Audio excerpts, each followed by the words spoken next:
So మొత్తానికి 3 MLC స్థానాలకు ఎన్నికలు కంప్లీట్ అయిపోయినాయి. ఎన్నికలు అంటే ఓట్లు కంప్లీట్ అయిపోయినాయి, పోలింగ్ కంప్లీట్ అయిపోయింది. ఎన్నికల లెక్కింపు ప్రక్రియ ఇంకా బాకీ ఉంది. మార్చి 3 తారీఖు రోజు ఓట్ల లెక్కింపు ప్రక్రియ కొనసాగుతుంది. సో 3 ఎమ్మెల్సీ స్థానాల్లో ఎన్నికలు నిర్వహిస్తే చాలామంది, ఒక ఆయన చాణక్య సర్వే అని, ఒక ఆయన ఇంకో సర్వే అని, ఒక ఆయన ఇంకో శాంపిల్ తీసుకున్నామని, ఇట్లా రకరకాలు వేస్తూ ఉన్నారు. సో ఎమ్మెల్సీ ఎన్నికల్లో సర్వేల లెక్కల్లాగానే ఉంటాయా అంటే, నేను 3 సార్లు కంటెస్ట్ చేసినటువంటి అభ్యర్థిగా, అదే ఎమ్మెల్సీగా నా అనుభవాన్ని చెప్తా ఉన్నా. ఎమ్మెల్సీ ఎన్నికల్లో సర్వేలు పనిచేయాయి. ఎందుకంటే మిగతా ఓట్లకి దీనికి చాలా తేడా ఉంటుంది. ఏది చేతుల మీద అంచనా వేయొచ్చు, కానీ పక్కాగా ఈ శాంపిల్తో నీ తీసుకొచ్చినామని చెప్పడానికి లేదు. అంటే వాస్తవానికి ఈ 3 ఎమ్మెల్సీ స్థానాల్లో ఏం జరిగింది, ఓటింగు ఎవరికి గెలుపు అవకాశాలు ఉంటాయి, ఎవరు ఎట్లయితే గెలుస్తారు, సో డబ్బు ప్రభావం ఏమైనా చూపిస్తుందా, ఈ అన్ని అంశాలు మనం మొదటగా మాట్లాడుకుందాం. వాస్తవానికి దీనిపైన డబ్బు ఇంపాక్ట్ చాలా తక్కువ ఉంటుంది. అది హడావిడి చేయడానికి, ఓ హైప్ క్రియేట్ చేయడానికి పనికొస్తుంది తప్ప నిజంగా ఓటర్ శరీరాన్ని మెప్పించలేదు మాత్రం డబ్బు. ఎందుకంటే దీని లెక్క వేరే ఉంటుంది. గతంలో నేను పోటీ చేసే కంటే ముందు అసలు ఈ ఎమ్మెల్సీ అంటే ఏందో తెలియదు, 4 కూర్చొని మాట్లాడుకొని అక్కడ ఓట్లు వేసుకొని వెళ్ళిపోయేటోళ్ళు. కానీ ఎప్పుడైతే మనం పట్టభద్రుల ఎమ్మెల్సీ స్థానానికి దిగి మొత్తం విస్తృతంగా ప్రచారం చేసినామో ఆ రోజు నుంచి దీనికి ప్రాధాన్యత సంతరించుకుంది. ప్రజల్లో కూడా అవగాహన పెరగాలి. వాస్తవానికి పట్టభద్రులు నిన్న దాదాపు 2,25,000 దాకా నిన్న ఓటింగ్లో పాల్గొన్నట్టుగా తెలుస్తూ ఉంది అక్కడ వైపు. ఇక ఇటు టీచర్ ఎమ్మెల్సీ ఎన్నికల్లో ఇటు 24,000 అటు 24,000 మంది ఓటింగ్లో పాల్గొన్నట్టుగా తెలుస్తూ ఉంది. ఈ 3 స్థానాల్లో ఫస్ట్ లైవ్ చూస్తున్న మిత్రులారా, మీరు ఒక పోల్లో పాల్గొనాలి. మీరంతా ఒక పోల్లో పాల్గొని, అంటే ఇగో నీ ముందు రేవంత్ రెడ్డి గారు ఉన్నారు కనుక గెలిచావు, లేకుంటే నువ్వు ఏడ గెలుస్తావయ్యా అని చెప్పి వీరబాబు గారు అంటా ఉన్నారు. కరెక్టే, ఇది నిజమే. ఇప్పుడు కాంగ్రెస్ పార్టీ ఈ కరీంనగర్ది కూడా రేవంత్ రెడ్డి గారితో గెలుస్తుందా? ఇప్పుడు 3 గెలుస్తాయి. సరే, అవన్నీ ఎందుకులే కానీ రైట్. సోదరులారా, ఇక్కడ మనం గమనించాల్సింది, మీరు ఒక్కొక్క నిమిషం ఒక్కొక్క పోలింగ్, అంతే. ఒక్కొక్క నిమిషం ఒక్కొక్క పోలింగ్. కరీంనగర్, ఆదిలాబాద్, నిజామాబాద్, మెదక్ స్థానంలో అయితే మీరేదో ఉట్టిగానే ఓటింగ్లో పాల్గొనకుండా కనీసం ఒక్కరినన్ను అడుగురి. ఓటేసిన వాళ్ళు అడిగిరు ఒకరిని. పెడతావా? Community poll పెడదాంలే.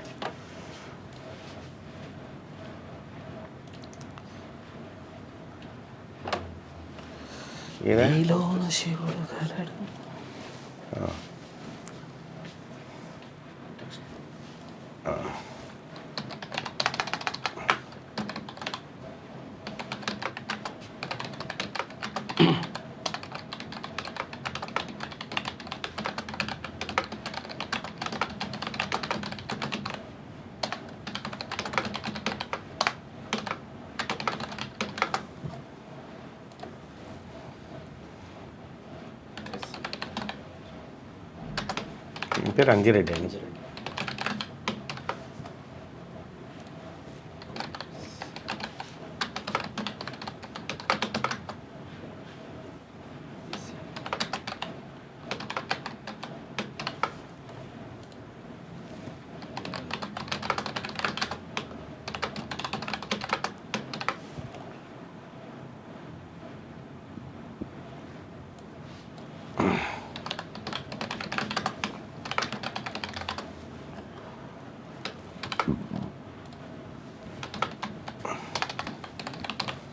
రైట్.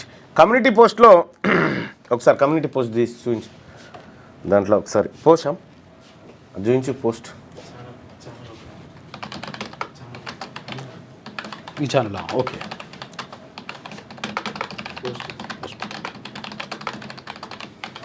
ఈ కమ్యూనిటీ పోస్ట్ లో పాల్గొనండి. కరీంనగర్, మెదక్, నిజామాబాద్, ఆదిలాబాద్ పట్టభద్రుల స్థానంలో ఎవరు గెలిచే ఛాన్స్ ఉంది?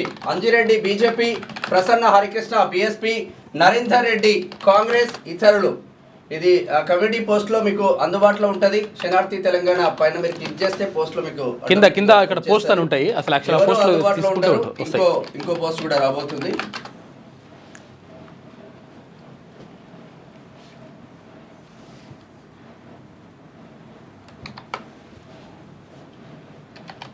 అన్న కాంగ్రెస్ కాబట్టి కాంగ్రెస్ కోటేస్తాం, మేమైతే వేరేలాగా వేస్తాం. ఆయన ఓటు వేరే, మా ఓటు వేరే ఈ విషయంలో.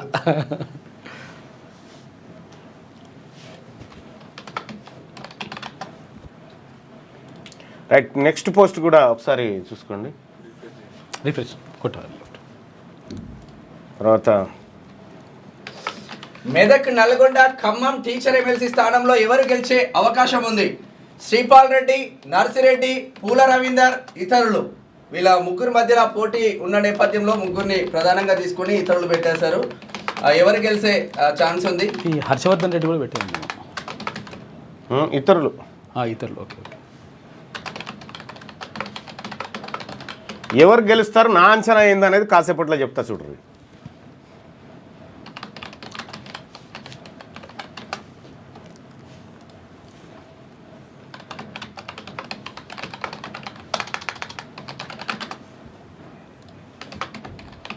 కింద ఉంటుంది, కింద క్లిక్ చేయాలి. ఇది తెలంగాణ ఉంటుంది. 3 కమ్యూనిటీ పోస్టులు ఉన్నాయి. 3 కమ్యూనిటీ పోస్టులలో మీ అభిప్రాయాన్ని తెలియజేయండి ఓటింగ్లో పాల్గొని.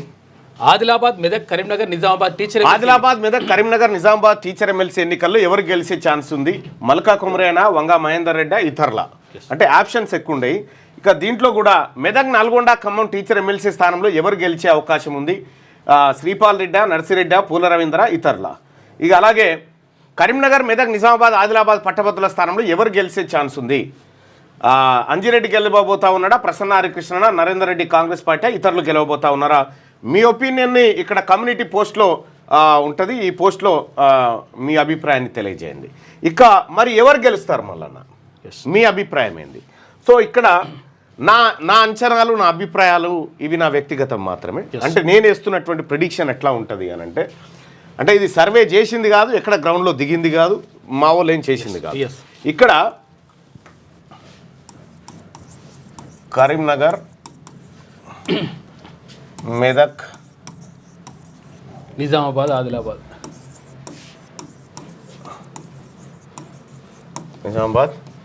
ఆదిలాబాద్ ఈ గ్రాడ్యుయేట్కి సంబంధించినటువంటిది చూద్దాం.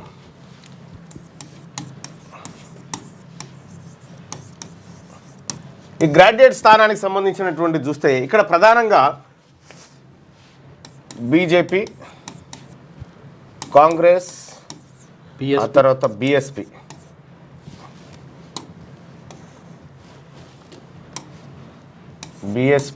ఆ తర్వాత ఇండిపెండెంట్. రైట్, ఇక్కడ ఈ ప్రధానంగా మనం ఓటు చూస్తే మొత్తం పోలైనటువంటి ఓట్లన్నీ 2 లక్షల పోలైన ఓట్లు.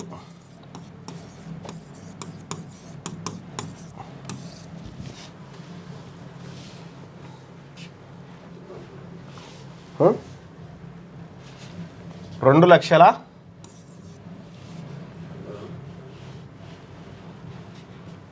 ఏమైంది?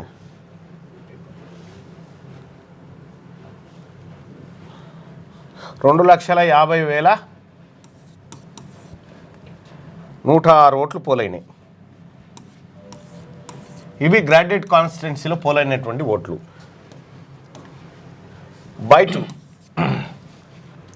బై టూ చేస్తే మనకి ఎంత? 2,25,000.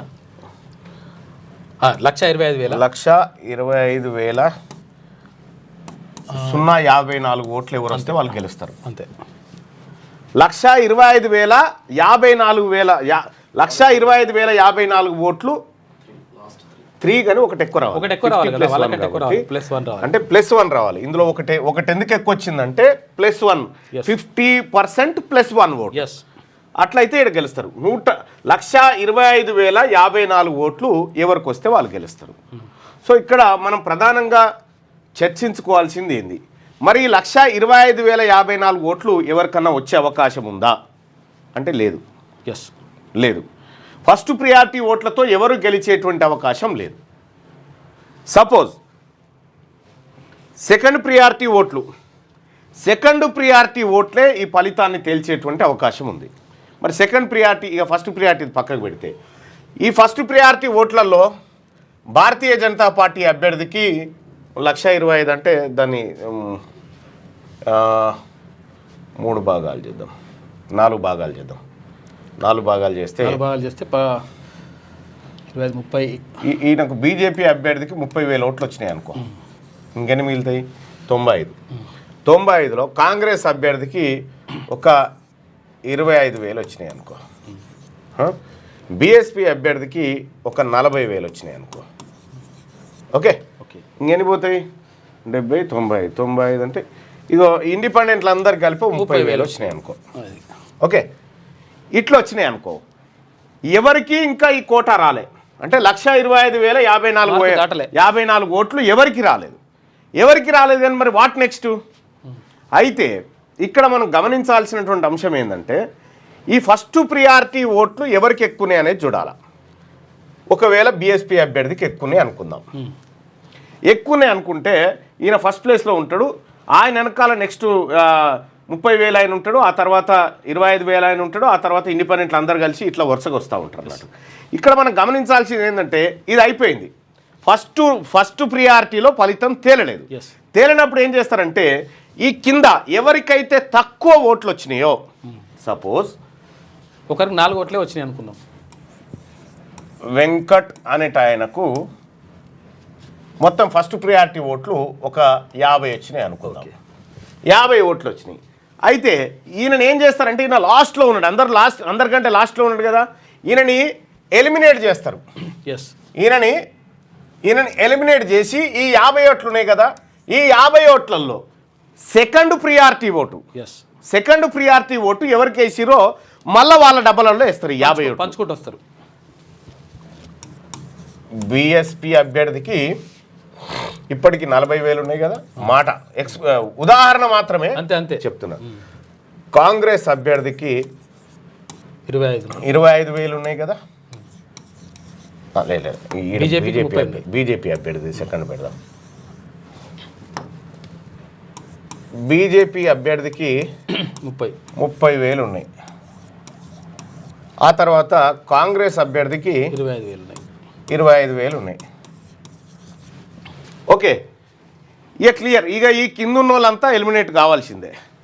అయితే ఈ 50 ఓట్లలో సెకండ్ ప్రియారిటీ ఓటు అంటే మొదటి ప్రాధాన్యత ఓటు వెంకట్ కేసిరు, రెండో ప్రాధాన్యత ఓటు ఈ 50 ఓట్లలో ఒక 20 ఓట్లు ప్రసన్న హరికృష్ణ కేసిరు అనుకుందాం, ఒక 15 ఓట్లు బీజేపీ కేసిరు అనుకుందాం, ఇంకా 5 ఓట్లు ఇంకో 5 ఓట్లు 5 కాదు ఇంకొక 5 ఓట్లు కాంగ్రెస్ ఆయన కేసిరు.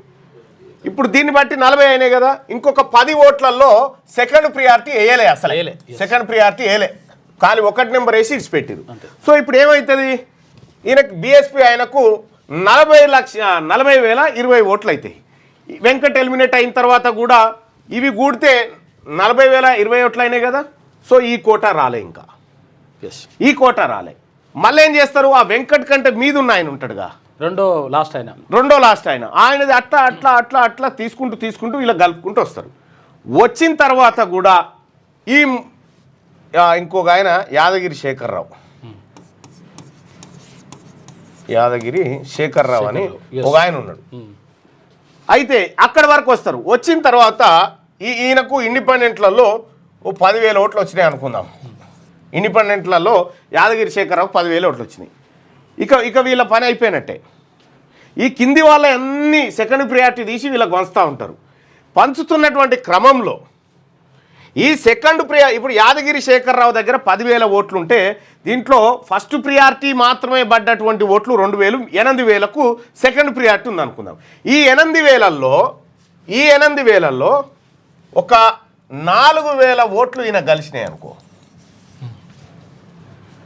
ఈయనకు 2,000 కలిసినాయి అనుకో, ఈయనకు 2,000 కలిసినాయి అనుకో, అప్పుడు మెల్లగా రేసులోకి ఎవరు వస్తారు? బీజేపీకి సంబంధించినటువంటి 34,015 ఓట్లతో ఈయన 42,020 ఓట్లు ఈయన. ఆ తర్వాత ఈయన ఎలిమినేట్ అవుతాడు. ఆ తర్వాత అతి తక్కువ ఎవరున్నారు? కాంగ్రెస్ పార్టీ అభ్యర్థి ఉండనుకుందాం.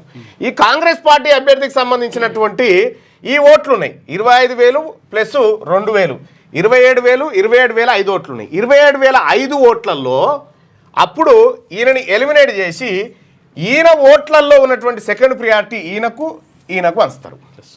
ఈ 25,000 ఓట్లలో బీజేపీకి సంబంధించినటువంటి అభ్యర్థికి ఒక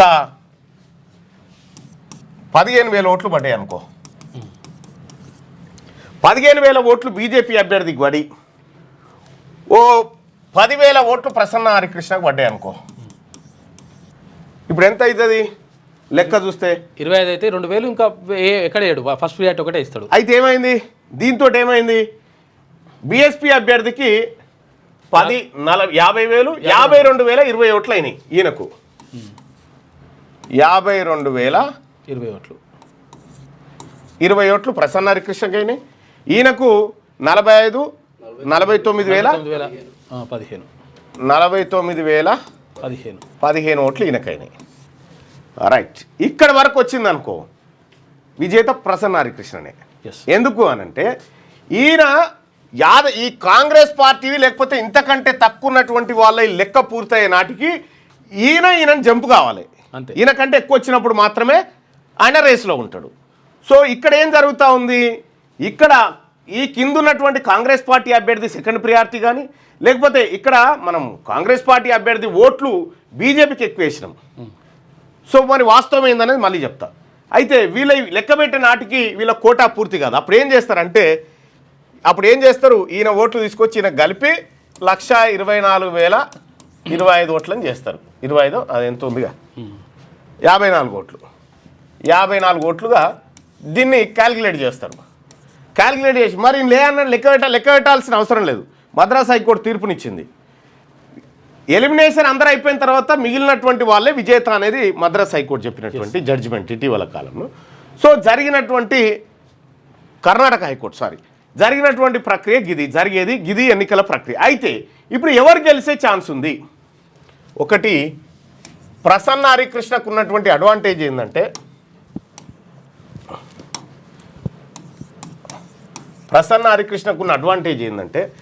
ఫస్ట్ ప్రియారిటీ కనుక ప్రసన్న హరికృష్ణ ఎక్కువ ఓట్లు తెచ్చుకుంటే ఒక అడ్వాంటేజ్, రెండో స్థానంలో ఉంటే కూడా అడ్వాంటేజే ఉంది. ఎట్లా అంటే ఇటు కాంగ్రెస్ ఆర్ బీజేపీ అదర్స్ వీళ్ళందరి దాంట్లోకి ఏంటి సెకండ్ ప్రియారిటీ ఓట్లు ఈయనకు ఉన్నాయి అనేది ఒక చర్చ. ఎందుకంటే ఇందులో ఉన్నటువంటి వీళ్ళకేరు సరే అది పార్టీ క్యాడర్, కానీ ఇందులో ఉన్నటువంటి బీసీలు మెజారిటీగా ఫస్ట్ ప్రియారిటీ తన పార్టీకి ఇచ్చుకున్న సెకండ్ ప్రియారిటీ కాంగ్రెస్ పార్టీకి ఏది మన ప్రసన్న హరికృష్ణకి ఇస్తారు. కాబట్టి ఇక్కడ ప్రసన్న హరికృష్ణకు మెరుగైనటువంటి ఛాన్స్ ఉంటుంది. మెరుగైనటువంటి ఛాన్స్ ఎందుకంటే ఈయన ఒకవేళ బీజేపీ ఫస్ట్ ఉంది ఫస్ట్ ప్రియారిటీలో, తర్వాత బీఎస్పీ ఉంది ప్రసన్న హరికృష్ణ, తర్వాత కాంగ్రెస్ ఉందని అనుకుందాం. ఇక్కడ ఎలిమినేషన్ ప్రక్రియ అయ్యేసరికి ఏం జరుగుతుందంటే కాంగ్రెస్ ఓట్లు కూడా లెక్క పెట్టే నాటికి ఈ బీఎస్పీ ఆయనకి ఎక్కువ పడి ఈయన ఫస్ట్ ప్లేస్ పోయేటువంటి అవకాశం ఉంది. ఒకవేళ అది జరిగితే, ఒకవేళ కాంగ్రెస్ ఓట్లు లెక్క పెట్టినా ప్రసన్న హరికృష్ణ రెండో స్థానంలోనే ఉండంటే ప్రసన్న హరికృష్ణ ఓడిపోతాడు. సో ఈ క్యాలిక్యులేషన్స్ ఉంటాయి అన్నట్టు. ఇక ఇది ఇట్లా ఉంటే ఈ కరీంనగర్, మెదక్, ఆదిలాబాద్ దీనికి సంబంధించి వీళ్ళు గెలుస్తారు అని చెప్పడానికి లేదు. ఈ ముగ్గురిట్లలో ఎవరైనా గెలవచ్చు. ఇది అంచనా వేసి పక్కా ఈయన గెలుస్తాడని చెప్పడానికి లేదు. సర్వేలు ఏమన్నా ఇగో మేము ఇన్ని చేసినామంటే అంతా ఉట్టిదే, బోగస్, నమ్మకండి. జరిగే ప్రక్రియ ఇట్లుంటుంది. టాప్ 3లో ఉన్నటువంటి వ్యక్తులు దగ్గరగా ఉంటే దగ్గరగా ఉంటే ఫలితాలు మారే ఛాన్స్ ఉంటుంది.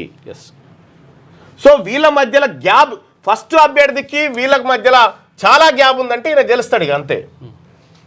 ఒకవేళ బీజేపీ అభ్యర్థి రెండో స్థానంలో ఉండి సెకండ్ ప్రియారిటీ ఓట్లు కనుక ఎక్కువ తీసుకురాగలిగితే ఈయన గెలుస్తాడు.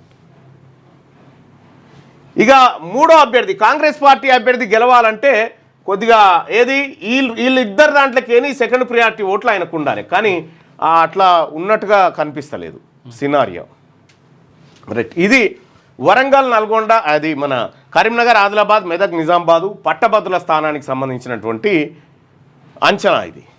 ఇక ఇదే స్థానానికి సంబంధించి టీచర్ ఎమ్మెల్సీ మెదక్, కరీంనగర్, ఆదిలాబాద్, నిజామాబాద్,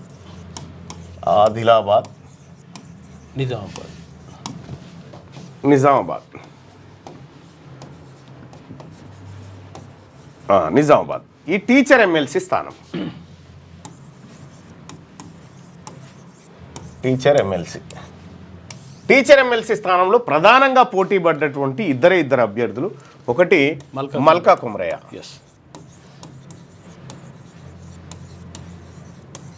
రెండోది వంగా మహేందర్ రెడ్డి.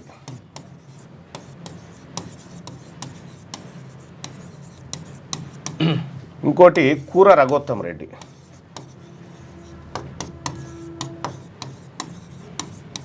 వీళ్ళు ప్రధానంగా పోటీ పడ్డటువంటి అభ్యర్థులు. దీంట్లో వంగా మహేందర్ రెడ్డి, కూర రఘోత్తమ్ రెడ్డి వీళ్ళిద్దరు పిఆర్టీయు. ఈ పిఆర్టీయుకు సంబంధించినటువంటి ఓట్లు వీళ్ళ మధ్యలో చీలికకు గురైనాయి.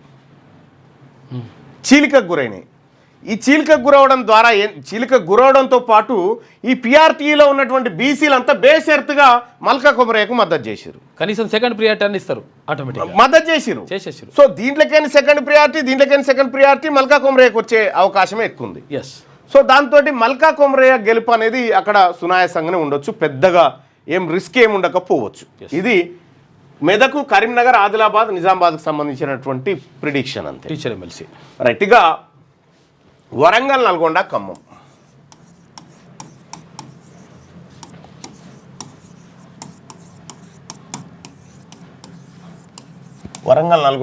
Teacher MLC. ఇది చాలా ఆసక్తికరమైనటువంటి ఎమ్మెల్సీ ఎన్నిక. కరెక్టే. చాలా మంది ఇస్తున్నటువంటి లెక్కలు, వాళ్ళ ప్రిడిక్షన్స్ అవన్నీ చూస్తూ ఉన్నా. సో ఇక్కడ మీరు ఏం పోల్ చేసిరు అనేది ఒకసారి చూద్దాం. ఈ స్థానాలపైన మీ అభిప్రాయం ఏం చెప్పారు? ఆదిలాబాద్, మెదక్, కరీంనగర్, నిజామాబాద్ టీచర్ ఎమ్మెల్సీ ఎన్నికల్లో ఎవరు గెలిచే ఛాన్స్ ఉంది అనేది ఒకసారి చూసుకుంటే మల్కా కుమరయ్య గెలిచే ఛాన్స్ ఉందని చెప్పి 77% మంది అభిప్రాయపడతా ఉంటే, ఇక మెదక్, నల్గొండ, ఖమ్మం టీచర్ ఎమ్మెల్సీ స్థానంలో ఎవరు గెలిచే ఛాన్స్ ఉంది, దీన్ని మనం ప్రిడిక్షన్ వేసినాక చెప్దాం. అయితే ఇక్కడ కరీంనగర్, మెదక్, నిజామాబాద్, ఆదిలాబాద్ పట్టభద్రుల స్థానంలో ఎవరు గెలిచే ఛాన్స్ ఉంది అని అంటే ప్రసన్న హరికృష్ణ ప్లస్ అంజిరెడ్డి మధ్యలో ఉండేటువంటి అవకాశం ఉంది. సో ఒకసారి చూస్తే ప్రసన్న హరికృష్ణకి 66% మంది ఓటింగ్లో పాల్గొన్నారు. ఇక అంజిరెడ్డికి 15% మంది పాల్గొన్నారు. అయితే సెకండ్ ప్రియారిటీ ఓటు అనేది ఈ మూడిట్లలో ఖచ్చితంగా కౌంట్ చేయాల్సినటువంటి పరిస్థితి. ఒక teacher MLC Adilabad, Nizamabad teacher ఎమ్మెల్సీకి అవసరం పడకపోవచ్చు. ఫస్ట్ ప్రియారిటీలోనే మల్కా కుమరయ్య గెలిచేటువంటి ఛాన్స్ ఉంటుంది. సో ఇక్కడ మాత్రం ప్రసన్న హరికృష్ణ, ఆ తర్వాత బీజేపీ మధ్యలో వారు ఉంటుంది. అయితే ప్రసన్న హరికృష్ణ కనుక మొదటి ప్రాధాన్యత ఓట్లను ఎక్కువ తీసుకోగలిగితే సెకండ్ ప్రియారిటీ ఓట్లు దీంట్లోకైనా వస్తాయా చూడాల్సినటువంటి అవసరం. ఇవన్నీ కాకుండా అంజిరెడ్డి కనుక సీరియస్గా వర్కౌట్ చేసినట్టే వీళ్ళిద్దరు ఓడిపోయేటువంటి అవకాశం ఉంటుంది. ఇంకా ఇది చూద్దాం. మెదక్, నల్గొండ, ఖమ్మం టీచర్ ఎమ్మెల్సీ స్థానంలో ఎవరు గెలిచే ఛాన్స్ ఉంది ఒకసారి ఈ లెక్కలు చూసుకుందాం. ఇక్కడ పోటీ చేసినటువంటి అభ్యర్థులు మెదక్ శ్రీపాల్ రెడ్డి, ఏడా అరే మెదక్, నల్గొండ అనబడ్డదా? దీన్ని ఎడిట్ చేయాలి. చూడు, ఇది మెదక్ కాదు, సారీ వరంగల్. శ్రీపాల్ రెడ్డి, ఇంకో ఆయన పేరు ఏంది?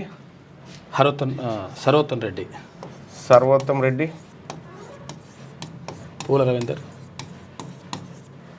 ఆ తర్వాత నర్సిరెడ్డి,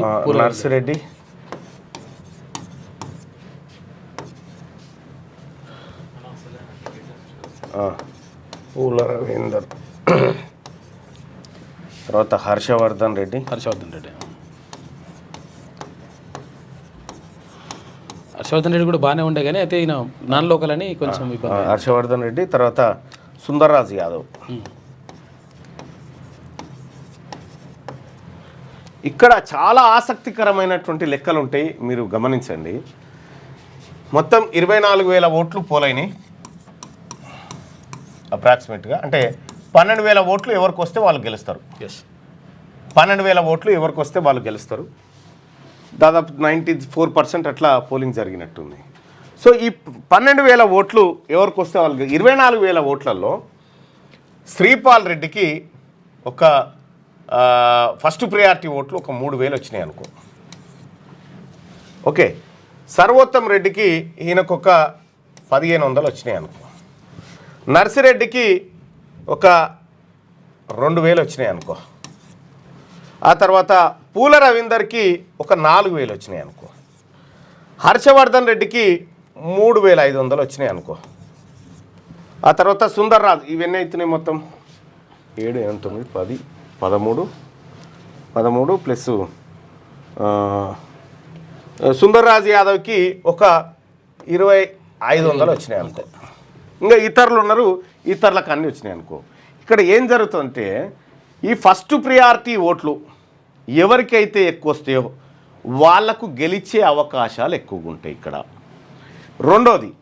రెండో ప్రియారిటీ ఓటు ఖచ్చితంగా లెక్క పెట్టాల్సిందే. అయితే శ్రీపాల్ రెడ్డి, సర్వోత్తమ్ రెడ్డి, పూల రవీందరు, ఆ తర్వాత ఈ హర్షవర్ధన్ రెడ్డి, వీళ్ళందరూ కూడా పిఆర్టీయూకి సంబంధించినటువంటి వాళ్ళు.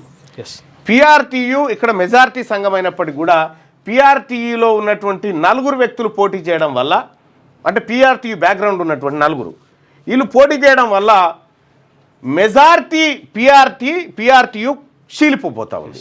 సో ఇక్కడ నర్సిరెడ్డి గారు యూటీఎఫ్ నుంచి పోటీ చేస్తూ ఉన్నారు. యూటీఎఫ్ నుంచి నర్సిరెడ్డి గారు పోటీ చేసినప్పటికీ వాళ్ళకి గెలిచేంత బలం లేదు.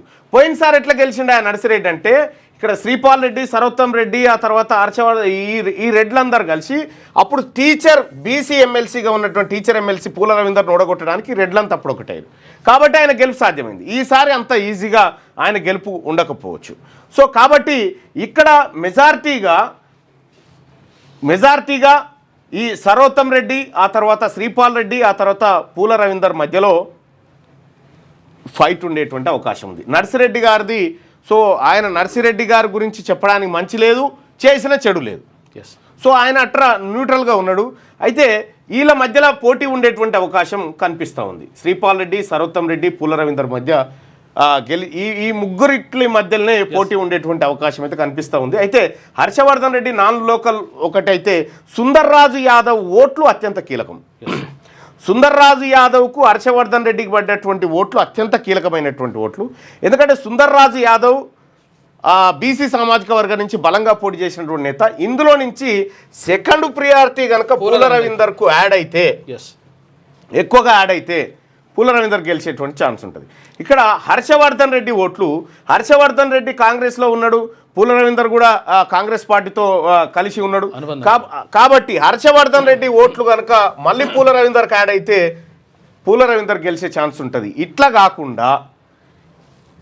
కాకుండా వీళ్ళు అంత బదురుకొని కనుక చేస్తే వేరే వాళ్ళు గెలిచి ఏది సర్వోత్తమ్ రెడ్డి గెలిచే ఛాన్స్, లేదంటే శ్రీపాల్ రెడ్డి గెలిచే ఛాన్స్ ఉంటుంది. సో కాబట్టి ఈ 3 నాకున్నటువంటి అంచనా ప్రకారం అయితే ఈ 3 బీసీలు గెలిచే ఛాన్స్ 90% ఉంది. ఈ 3 స్థానాలు బీసీలు గెలిచేటువంటి ఛాన్సు కనిపిస్తూ ఉంది. 100% 90% కనిపిస్తూ ఉంది. పూల రవీందర్ గెలిచే ఛాన్స్ ఉందని చెప్పి 71% మంది అభిప్రాయపడతా ఉంటే, ఇక్కడ మల్కా కొమరయ్య గెలవడం గ్యారంటీ అని 77% మంది అభిప్రాయపడతా ఉన్నారు. ఇక కరీంనగర్ గ్రాడ్యుయేట్ ఎమ్మెల్సీకి సంబంధించి ప్రసన్న హరికృష్ణ గెలిచే ఛాన్స్ ఉందని చెప్పి 66% మంది అభిప్రాయపడతా ఉన్నారు. ఇది ఓవరాల్గా నిన్న జరిగినటువంటి ఎన్నికలకు సంబంధించి. దానికి చాణక్య, సి ఓటరు, ఆ తర్వాత CNN ఇవన్నీ వస్తాయి. నేను చెప్పినటువంటి ప్రిడిక్షన్ ఏదైతే ఉందో, ఇప్పుడు నేను చెప్పింది పక్కా ఈయన గెలిచేటువంటి ఛాన్స్ అని చెప్పడానికి కూడా లేదు ఈ ఎన్నికల్లో. అట్లా వాడు చెప్పిండంటే వాడు వట్టిదే అన్నట్టుగా, పక్కా ఈయననే గెలుస్తాడని చెప్పడానికి. ఐదర్ వాళ్ళ మధ్యలో ఉండేటువంటి ఫైటు ఏ పరిణామాల ద్వారా వాస్తవానికి చాలామంది అనుకుంటారు, ఇప్పుడు వీళ్ళు పోటీ చేస్తున్నటువంటి అభ్యర్థులు ఉన్నారు కదా, ఈయనకు పడ్డ ఇవన్నీ ఉత్తాయే. వీళ్ళకంటే కిందున్నోని ఓట్లు ఎవరికి పడ్డాయి అనేది లెక్క అవుతుంది. వీళ్ళకంటే కింద ఉన్నటువంటి వాళ్ళు ఎవరికి బూస్టింగ్ ఇచ్చినారనేది తేలితే అప్పుడు లెక్కలు బయటకు వస్తాయి. సో కాబట్టి ఏది ఈ ఎమ్మెల్సీ ఫలితం రావడానికి మధ్యాహ్నం పడుతుంది. ఏది 3 తారీఖు మధ్యాహ్నం వరకల్లా ఈ ఫలితం వస్తుంది. సేమ్ 3 తారీఖు 12 గంటల వరకల్లా కరీంనగర్ టీచర్ ఎమ్మెల్సీ స్థానం ఫలితం వస్తుంది. 3 రోజుల తర్వాత అంటే మార్చి 6 తారీఖు నాడు మార్చి 5 తారీఖు అర్ధరాత్రి అంతే.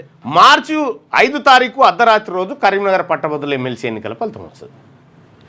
అప్పటిదాకా స్టేట్యూన్. పట్టభద్రులది కొంత ఎక్కువ అవకాశం అయితే అదే మన ప్రసన్న హరికృష్ణకు అంటే మనం చెప్పడానికి లేదన్నా, ఏదైనా జరగవచ్చు ఇక్కడ. అందుకే ఈ ప్రిఫరెన్షియల్ ఓటింగ్ అనేది చాలా తేడా ఉంటుంది అన్నట్టు. డైరెక్ట్ ఒక ఓటరు అందరు అభ్యర్థులకు ఓటేయచ్చు. అవును, అందరు అభ్యర్థులకు అంతమందికి. ఇప్పుడు 53 మంది పోటీ చేశారు. ఒక ఆయన 53 రాసుకుంటూ వస్తాడు. అవును. ఆ ఓటును 53 సార్లు లెక్క పెట్టాలి. అవును, ఆ ఓటును 53 సార్లు లెక్క పెట్టుకుంటూ రావాలి. ఆ ఓటును అది కౌంటింగ్ జరిగిన ప్రతిసారి ఆ ఓటు తిరుగుతూ ఉంటుంది. అయితే ఎవరైతే 1 నెంబర్ వేసి వదిలేసిరో వాళ్ళది ఒకటేసారి కౌంట్ అవుతుంది, రెండోసారి కౌంట్ కాదు. సో అట్లా రకరకాల ఇష్యూస్ ఉంటాయి దాంట్లో. ఇది నా అంచనా ప్రకారం అయితే బీసీ ఫ్యాక్టర్ పనిచేసిందని అనుకుంటా ఉన్నా. దాని ద్వారా మంచి ఫలితమే రావచ్చు అనేది ఒక ఆలోచన. సో ఇక్కడ రెడ్డి సామాజిక వర్గానికి సంబంధించినటువంటి ఓట్లు 3-4 రెడ్ల మధ్య చీలికొచ్చినాయి. దాంట్లో కూడా వాళ్ళు ఏం చేసుకున్నారంటే మీరు చూడండి, వాళ్ళు సెకండ్ ప్రిఫరెన్స్ వాళ్ళు మళ్ళీ రెడ్లకు వేసుకున్నారు ఆ రెడ్డి అభ్యర్థులు. సో అది జరిగినటువంటి కార్యక్రమం. లేటెస్ట్ న్యూస్ తెలుగు మరియు ఇంగ్లీష్ అప్డేట్స్ కోసం ఇప్పుడే క్యూన్యూస్ అఫీషియల్ యాప్ని ప్లే స్టోర్ నుండి డౌన్లోడ్ చేసుకోండి. సరికొత్త సమాచారాల కోసం క్యూన్యూస్ వెబ్సైట్ని ఫాలో అవ్వండి. ఛానల్లో ప్రాంతీయ, జాతీయ, అంతర్జాతీయ వార్తలు వీక్షించండి. లైక్ చేయండి.